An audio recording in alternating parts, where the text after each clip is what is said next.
আপনাকে বলেছে যে আপনি হচ্ছে এই ঢাকা ৬ আসনে জমিদারি গিরি বা জমিদারি পানা এরকম কিছু করছেন, এরকম একটা মন্তব্য করছেন। নাম কি? তিনি হচ্ছে এনসিপির ঢাকা ৮ আসনের। ও আচ্ছা আচ্ছা, ঠিক আছে, আমি বলছি। আপনি যে প্রশ্নটি করেছেন যে গতকাল কোনো একটি প্রতিপক্ষ দলের একজন প্রার্থী আমার ব্যাপারে কিছু একটা মন্তব্য করেছে, তো আপনি যার কথা বলছেন আমি ব্যক্তিগতভাবে মনে করি তিনি মানসিক বিকারগ্রস্ত, তার চিকিৎসার প্রয়োজন এবং এই চিকিৎসার মাধ্যমে যাতে একটা সৌহার্দ্যপূর্ণ পরিবেশে কিভাবে রাজনীতি করতে হয় এবং ভাষাগত দিক থেকে কিভাবে প্রতিপক্ষর উদ্দেশ্যে কথা বলতে হয় এই বিষয়গুলো তাকে শেখানো দরকার। সেই শেখানোর আগে তার মানসিক চিকিৎসা দরকার বলে আমি মনে করি। ভোটের দিন নাকি আসলে আপনারা একটা জবাব পাবেন, এরকম একটা কথা বলেছে যে 12 তারিখে আপনাকে একটা জবাব দেবে ভোটাররা। ইনশাআল্লাহ আমরা বিশ্বাস করি যে সকল শক্তির মূল চাবিকাঠি জনগণের কাছে থাকা উচিত এবং জনগণ যাকেই ভোট দিবে সেটা যেই হোক, কিন্তু একটা সুষ্ঠু, সঠিক, নিরপেক্ষ, গ্রহণযোগ্য নির্বাচনের মাধ্যমে জনগণ যাকে বিজয়ী করে আনবে আমরা মাথা পেতে মেনে নেব ইনশাল্লাহ। কারণ আমরা জনগণের ক্ষমতায়নে বিশ্বাস করি, আমরা গণতন্ত্রে বিশ্বাস করি। সারা দেশের মানুষ ঢাকার দিকেই তাকিয়ে থাকে, আসলে ঢাকার নির্বাচনী প্রচারণা বেশিরভাগ কাভারেজ করে থাকে মিডিয়াগুলো, সবাই ঢাকার দিকে তাকিয়ে থাকে। সেই সবকিছু মিলিয়ে ঢাকার নির্বাচনী পরিবেশ কেমন দেখছেন, প্রতিদ্বন্দ্বিতা দলগুলোরও পরিবেশ কেমন দেখছেন?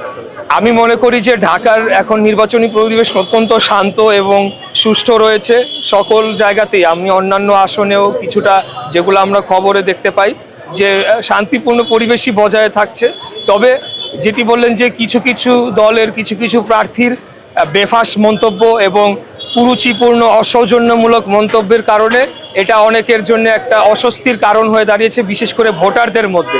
এবং অনেক ভোটাররাই আমাদেরকে কাছে বলেছেন যে এই ধরনের কুরুচিপূর্ণ মন্তব্য করলে, এবং অনেক ক্ষেত্রে দেখা গিয়েছে আমাদের সিনিয়র মোস্ট নেতৃবৃন্দ অথবা আমাদের সম্মানিত কোনো নেতৃবৃন্দের প্রতি কুরুচিপূর্ণ মন্তব্য করলে সেটি তো অবশ্যই তাদের যারা ভক্তরা রয়েছেন বা তাদের যারা ফলোয়ার্সরা রয়েছেন তাদের তো একটা এটা অস্বস্তির কারণ এবং তাদের জন্য একটা রাগের কারণ হতে পারে। তো সেইখান থেকে আমরা চাই না যে এটা কোনো সংঘর্ষের রূপ নেক। তাই আমি সকলের প্রতি আহ্বান জানাবো, বর্তমানে ঢাকায় যে পরিস্থিতি বিরাজমান রয়েছে, শান্তিপূর্ণ অবস্থায় আমরা সহাবস্থান করে যার যার প্রচারণা চালাচ্ছি, এটা ধারা যাতে অব্যাহত থাকে। কারণ একটা জিনিস কিন্তু স্পষ্ট, কিন্তু এটা সকলে বুঝতে পারছে কিনা জানি না, যে যদি পতিত স্বৈরাচার আবার ফেরত আসে তাহলে কি পরিস্থিতি দাঁড়াবে। দেশ কিন্তু আবারও একটা অন্ধকারের দিকে চলে যাবে। কিন্তু আমরা তো সেটার জন্য লড়াই সংগ্রাম করি নাই, আমরা লড়াই সংগ্রাম করেছি একটা গণতান্ত্রিক বাংলাদেশ গড়ে তোলার জন্য, যেখানে সবাই সহ অবস্থান করবে, দেশটা সকলের জন্য সমান হবে, আমরা ন্যায় বিচার পাবো এবং এখানকার বাসযোগ্য পরিবেশটা সেটা যাতে ভালো হয়, দিনকে দিন ভালো হয়। রাতারাতি তো আর ভালো সব কিছু সমাধান করা সম্ভব নয়, তবে আমরা সেই ধারাটা শুরু করতে চাই যে আস্তে আস্তে আমরা সবগুলো সমস্যার সমাধান করতে চাই। নিরাপত্তা জনিত